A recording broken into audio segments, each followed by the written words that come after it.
الحمد للہ رب العالمین والصلاة والسلام علی حبیبہ محمد وآلہ وصحبہ. اعوذ باللہ من الشیطان الرجیم. بسم اللہ الرحمن الرحیم. گزارش یہ ہے جی، دعوت ان کا بھی مسلمانی کا ہی تھا، اس سے تو انکار نہیں کیا جا سکتا. لیکن جو کچھ انہوں نے کیا اس کی توقع کسی مسلمان سے نہیں کی جا سکتی. صحیح. آپ آج کے اس گئے گزرے دور میں دیکھیں، ایک آدمی کسی کو اپنا پیر بنا لیتا ہے، وہ پیر صاحب خواہ اس کے اہل ہیں بھی یا نہیں ہیں، کیا وہ ان کے بارے ایسا سوچ سکتا ہے کہ میں ان کے خاندان سے ایسا کر دوں؟ سوال ہی پیدا نہیں ہوتا، بلکہ ان کے ایک اشارے پہ اپنی جان دے دیتا ہے. تو پھر اگر انہوں نے واقعی اسلام کی روح کو سمجھا ہوتا. صحیح. یہ دور دراز کے لوگ تھے، اور عہد عثمانی میں ایک شخص عمدن یہودیت سے اس نے اسلام کا روپ دھارا، اور پھر وہ مختلف مراحل سے گزرتا ہوا اس نے الگ ایک نظریاتی فرقہ درمیان میں بنا لیا. اچھا. اور یہ کوفہ چونکہ مرکز سے دور دراز تھا، تو یہ کوفے کے 9 مسلم تھے جو اس کے کہنے پر چل نکلے تھے. صحیح. وہ جو یہودی مسلمان جو ہوا، جس نے یہودی روپ دھارا تھا، مسلمان بنا ہوا تھا. ٹھیک ہے. تو اس کے کہنے پہ چل نکلے تھے اور اس کو اپنا مرشد سمجھتے تھے. صحیح. تو یہ دراصل اقتدار چاہتے تھے. اچھا. یعنی یہ طالب اقتدار کے تھے. حضرت حسین رضی اللہ تعالی عنہ مدینہ منورہ سے مکہ مکرمہ تشریف لے گئے. حج کا مہینہ تھا، ذی الحج کا مہینہ تھا. کوفہ میں حضرت علی کرم اللہ وجہ الکریم کا اپنا گھر بھی، اپنی رہائش گاہ بھی تھی. حضرت علی رضی اللہ عنہ نے اپنے عہد خلافت میں کوفہ کو دارالخلافہ بنایا اور وہیں شہید ہوئے. صحیح. تو ان لوگوں نے انہیں دعوتیں دے دے کر مدعو کیا کہ ہمارے ساتھ یزید ناجائز کر رہا ہے. حضرت حسین رضی اللہ عنہ اور بھی بہت سے صحابہ کرام نے یزید کی بیعت نہیں کی تھی. عبداللہ ابن زبیر ان کے سرخیل تھے. مکہ مکرمہ میں ابن زبیر نے الگ حکومت بنا لی یزید سے کٹ کر. تو جو لوگ یزید سے متفق نہیں تھے وہ ان کے ساتھ چلے گئے تھے، حضرت حسین اکیلے نہیں تھے. صحیح. تو حضرت حسین رضی اللہ عنہ جب مکہ مکرمہ سے کوفہ جانے کے لیے تیار ہوئے تو باقی صحابہ کرام نے، حضرت ابن زبیر سمیت سب نے سمجھانے کی کوشش کی کہ ان لوگوں کا اعتبار نہیں ہے، یہ اقتدار کے بھوکے ہیں، انہیں نیکی بدی سے کوئی سروکار نہیں ہے، آپ ان کے بھروسے پہ نہ جائیں. صحیح. انہوں نے کہا میرا گھر ہے کوفے میں اپنے گھر جا رہا ہوں، یہ اگر میرا ساتھ نہیں دیں گے تو نہ دیں، میں نے کوئی جنگ کرنی.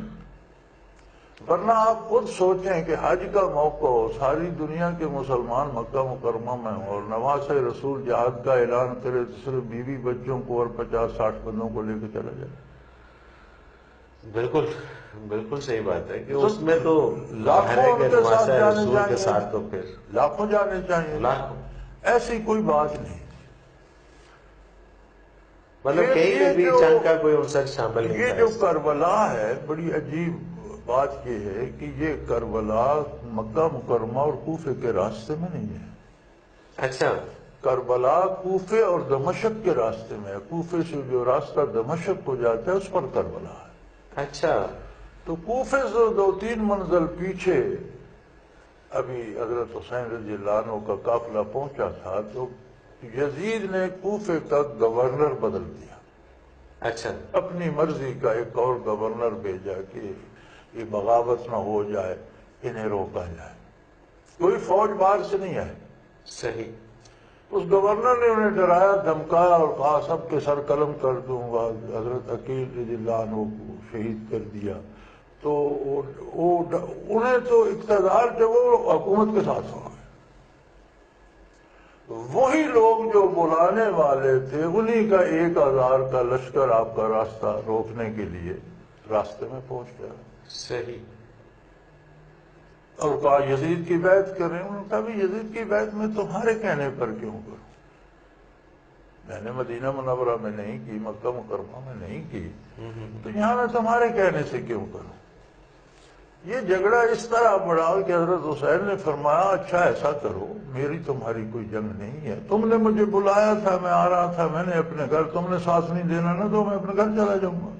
انہوں نے کہا جی نہیں یزید کی. انہوں نے فرمایا یزید کے خلاف تو تم مجھے دعوت دے رہے تھے، تو آج میں تمہارے ہاتھ پر یزید کی بیعت کیسے کر لوں؟ بالکل صحیح. اور کرنی ہوتی تو وہیں کر لیتے. وہیں کر لیتا. تو دوسری بات یہ ہے کہ چلتے ہیں یزید کے پاس. اچھا. میں یزید سے خود بات کر لوں گا، میں بیعت کروں نہ کروں وہ جانے میں جانوں. تمہارا تو یہ مقام نہیں ہے کہ تم ہمارے درمیان آؤ. اگر خلافت یزید کے پاس ہے تو میں بھی نواسہ رسول ہوں، میرا باپ بھی امیر المومنین تھا، میرا بڑا بھائی امیر المومنین تھا، میں بھی عام آدمی نہیں ہوں. میں یزید سے خود بات کر لیتا ہوں. اس پہ طے ہو گیا کہ چلو جی دمشق چلتے. اچھا. کوفے کو بائی پاس کرتے ہوئے آپ مکہ اور کوفے کے راستے کو چھوڑ کر کوفے سے جو دمشق جاتا ہے اس پر پہنچ گیا اور کربلا میں پڑاؤ ڈالا. صحیح. کربلا دمشق سے کو جانے والے راستے، کوفے سے دمشق جانے والے راستے پر ہے. یہ کبھی نقشے میں دیکھ لیجئے گا. صحیح صحیح. وہاں جب پہنچے تو وہاں پھر انہوں نے باتیں کرنے کی کوشش کی تو حضرت حسین نے انہیں ان کے خطوط دکھائے جو آپ نے گھوڑے کی خرجین بھری ہوئی تھی. یہ تو تمہارے دعوت نامے ہیں، مجھے یزید کے خلاف دعوت دیتے رہے، اب تم ہی مجھے کہتے ہو ہمارے ہاتھ پر یزید کی بیعت کر لو، یہ کیسے ممکن ہے؟ چلتے ہیں وہاں چل کے دیکھیں گے. صحیح. وہ ان کے جو رؤساء بات کرنے آئے تھے اور انہوں نے خطوط دیکھے تو انہوں نے جا کر ان سے کہا کہ بھئی یہ تو اگر یہ خطوط یزید کے پاس پہنچ کے لے کر حضرت حسین، تو حسین اور یزید کا کیا ہوگا یہ ہمیں نہیں پتہ، لیکن ہماری یہ نسل ختم ہمیں تباہ کر دیں. ہاں. جو کچھ ہم نے لکھا ہے اگر یہ تحریر پہنچ گئی تو ہم مارے جائیں گے، تو کیا کیا جائے؟ انہوں نے 1000 کے لشکر نے حملہ کر دیا. حضرت حسین اور ان کے خاندان اور ہمراہیوں نے مقابلہ کیا. 72 آدمی کا اور 1000 کا ظاہر ہے کوئی مقابلہ نہیں ہے. اتنی دیر کا مقابلہ تھا. یہ بے جگری سے لڑے، لڑ کر شہید ہوتے رہے، ہار انہوں نے بھی نہیں مانی، بس انہوں نے بھی نہیں کی. تو سارا ہمراہیوں سمیت، اولاد سمیت، بھائیوں سمیت وہاں شہید ہو گئے، ظلماً شہید کر دیے گئے. امام زین العابدین رضی اللہ تعالیٰ عنہ ایک بچ گئے، آپ کی عمر 20-22 برس تھی، لیکن آپ کو تیز بخار تھا، اٹھ نہیں سکتے تھے.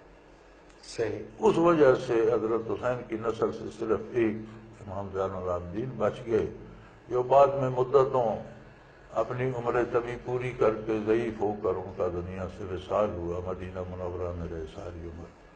تو یہ ایک ہاتھ سے جانے کا تھا اور وہ ایک گمراہ فرقہ تھا. سارا کوفہ اس میں یعنی کہ نہیں تھا. مسلمانوں کے خلاف مسلمانوں میں ایک نہیں نیا تھے بلکہ روح فرقہ، دھارا ایک نیا فرقہ بن نیا گیا تھا. تھا. یہ اس فرقے کے لوگ تھے جنہوں نے پہلے حضرت عثمان رضی اللہ عنہ کو شہید کیا تھا، صحیح. بغاوت کر صحیح.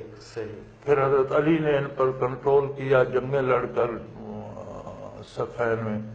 بالکل صحیح. اور وہ ایک الگ فرقہ، پھر وہ صفین سے ایک الگ فرقہ خارجیوں کا بن گیا، وہ جو کہتے تھے حضرت علی مسلمان نہیں ہیں.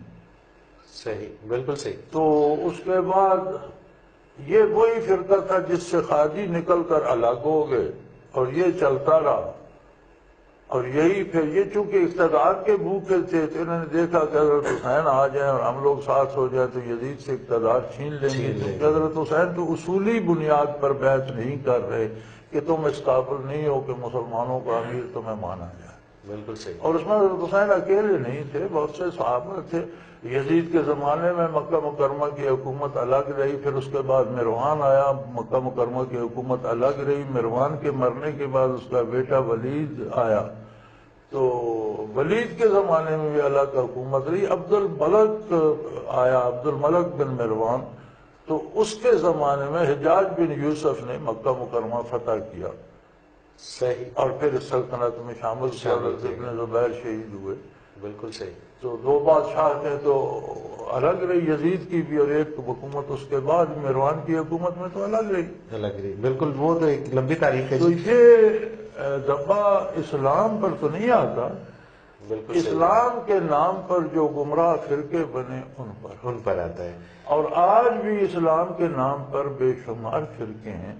ہمیں خود کو تلاش کرنا چاہیے کہ ہم کہاں ہیں۔